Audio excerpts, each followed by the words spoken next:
আসসালামু আলাইকুম। যারা ফুল নিয়ে কাজ করতে চান তারা আমাদের সাথে সরাসরি যোগাযোগ করতে পারেন। আমরা ডাইরেক্টলি ফ্যাক্টরির সাথে কমিউনিকেট করে আপনাদেরকে বিভিন্ন ধরনের ফুল আমরা বিভিন্ন বিয়ে অনুষ্ঠান বা বাসা বাড়িতে ইউজের জন্য আমরা বিভিন্ন ফুলগুলো ইম্পোর্ট করে থাকি। আমরা একেবারে ডোর টু ডোর সার্ভিস দিয়ে থাকি। আমরা আমাদের পার্টনারের সাথে কথা বলি। আসেন, আমাদের ভিতরে আসেন। আমাদের দেখেন বিভিন্ন ডিজাইনের আমাদের কাছে ফ্লাওয়ার আছে। Anyhow Tuasha Ocean, we will make a small video. Okay? So, how much this one?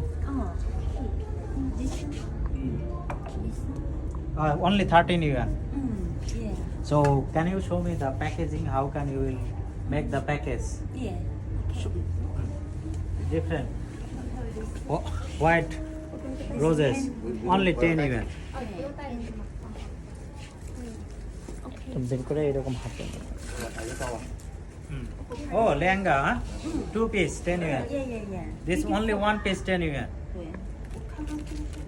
Hey, Laban, chica to asal siya. Chica? 10. Only 10. So mostly flower is here is 10 yuan. That means বাংলাদেশের টাকায় 180 টাকার মতন এক পিসের দাম। এবং হয়তো এর ট্রান্সপোর্টেশন খরচ হয়তো আর কত হতে পারে, সর্বোচ্চ হয়তো আর 50-60 টাকার মতো। তার মানে 200-250 টাকার ভিতরে এরকম সুন্দর সুন্দর ফুলগুলো আপনারা ঢাকাতে আপনারা ডেলিভারি পাবেন। যারা এই ফুলগুলোর দরকার তারা আমাদের সাথে কমিউনিকেট করতে পারেন। আমাদের ডিসক্রিপশানে নিচে ফোন নাম্বার দেওয়া থাকবে। আমরা ডাইরেক্টলি ফ্যাক্টরি থেকে আমরা এই ফুলগুলোকে সরবরাহ করে থাকি। Thank you. আসসালামু আলাইকুম।